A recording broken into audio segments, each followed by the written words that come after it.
How's it going, everyone? So this crazy train derailment, what the hell happened? It looks like a nuclear bomb went off in Ohio. So the small town of East Palestine is trying to recover from this crazy train derailment. This train had 150 cars, and a bunch of those cars were filled with absolutely toxic chemical. One that is known is vinyl chloride. There have been all these pictures coming up online. Not only does it look like a nuclear bomb went off, but at the same time, all these animals are dead.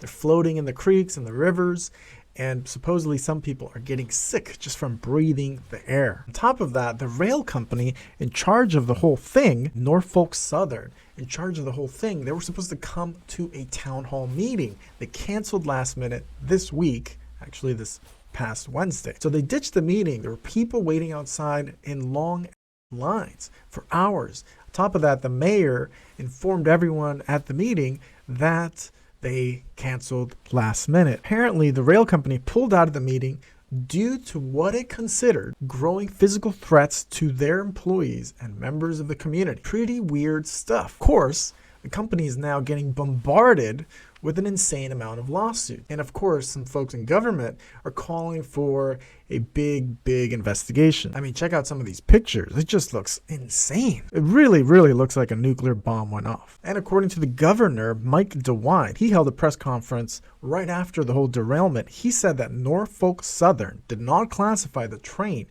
as high hazard material train, despite multiple cars containing toxic material, vinyl chloride. And here's the mayor talking just right after the company representatives failed to show up. And of course, CEO is not going to show up. It's a quick little video. I'm a mayor of a town of 4,700 people. If you think I can fight against a railroad or fight against the EPA or fight against anything like that, you're crazy. I don't feel safe in my town.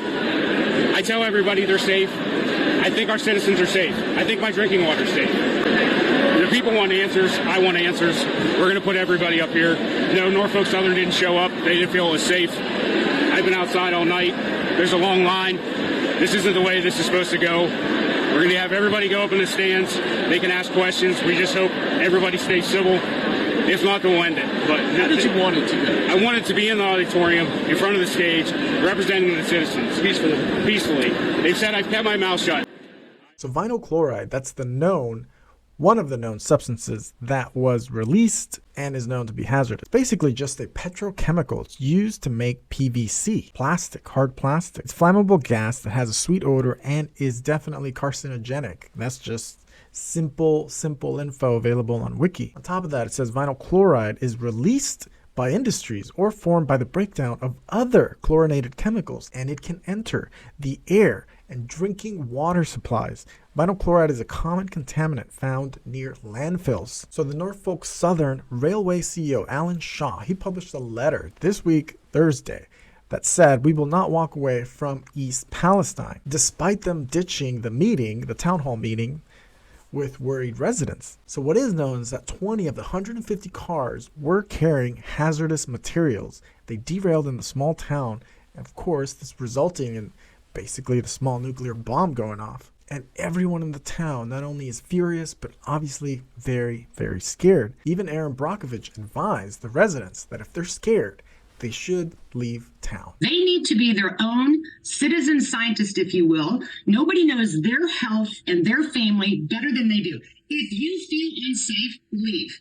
You need to wipe down the houses. You need to take protections. If you're not feeling well, go to the doctor. If you're evacuated and you don't want to come back, don't. At this point, they don't know who to believe. And at this point, I don't think they're trusting anybody. They're so concerned.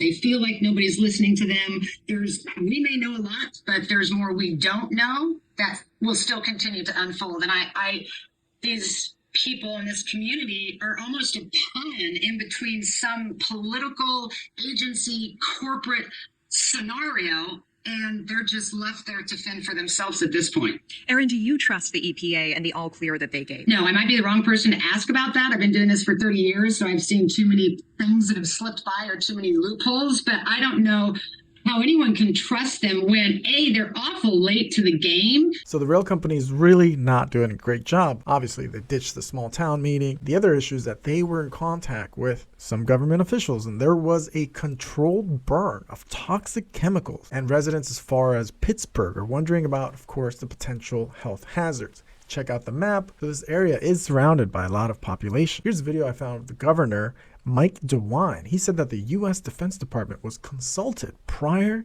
to the controlled release of toxic chemicals. So he goes on to talk about the modeling and how important that was to the decision of this controlled burning. Consulted, as I indicated, we consulted. The Ohio National Guard was consulting directly with the Defense Department.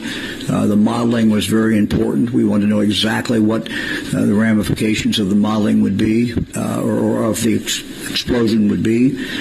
So yes, we reached out to every expert that we could find. So of course the question is, why would they do controlled burning, especially of a petrochemical, a known carcinogenic, right next to all these populated areas? Why would they do this if the models show the spread going vast and wide, especially knowing that it would contaminate the waterways, not just the dangerous fumes? Supposedly this is a distribution model.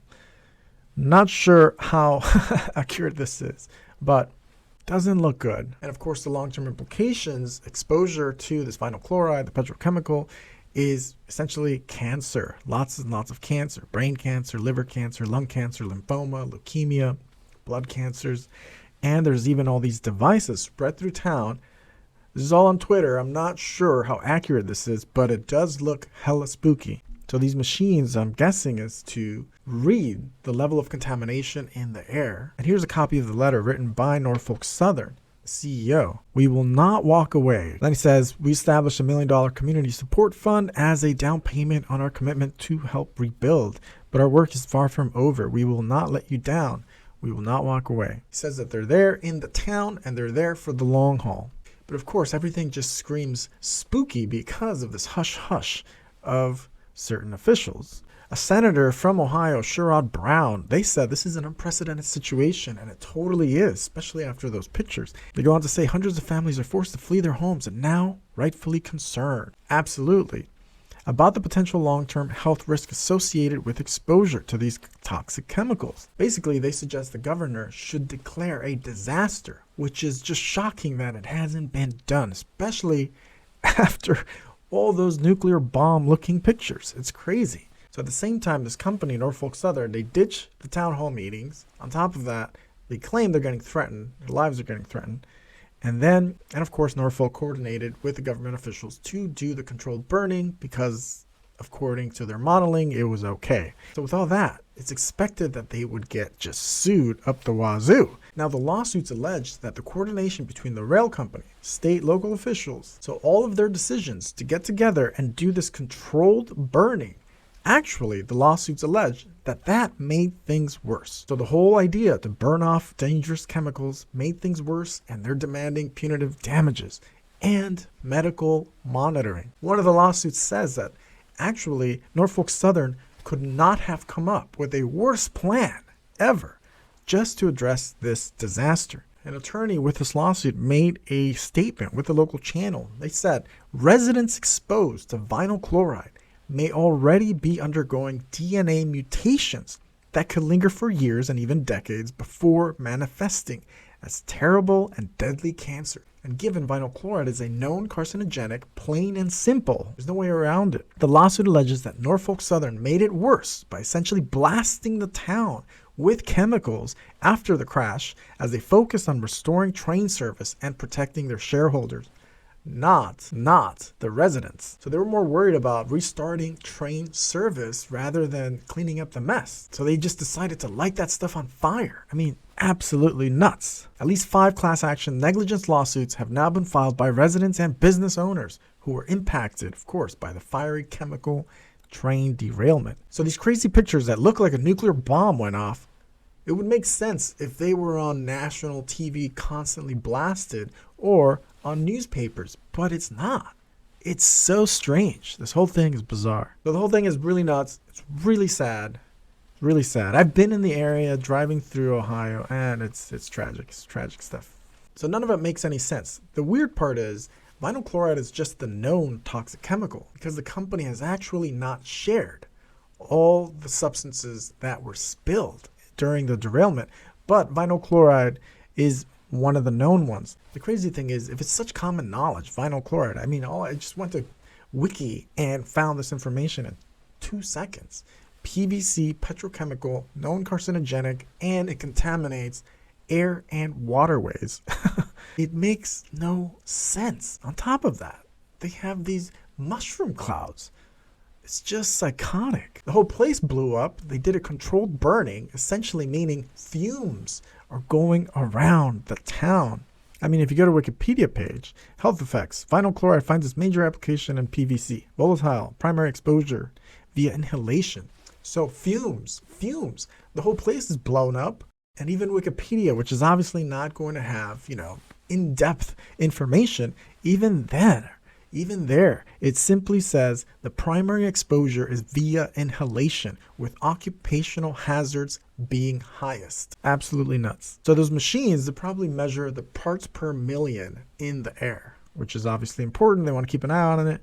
And even Wikipedia has parts per million being a threshold, 4,000 parts per million. Symptoms can include dizziness, nausea, visual disturbances, headache, ataxia, cardiac arrhythmias, fatal respiratory failure. Vinyl chloride is a mutagen having clastogenic effects, which can alter the chromosomal structure of a lymphocyte, which is a blood cell.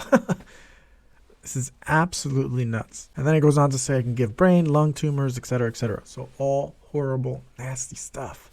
So, liver toxicity is another one. So this is a different kind of video. I felt really bad. I saw all the pictures of the animals dying, the people with their livestock dying, fish in the creek, the frogs. I mean, it's pretty sad stuff. So, I don't know.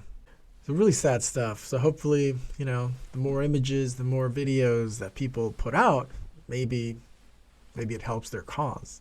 So pretty sad stuff. And I just hope the best for them.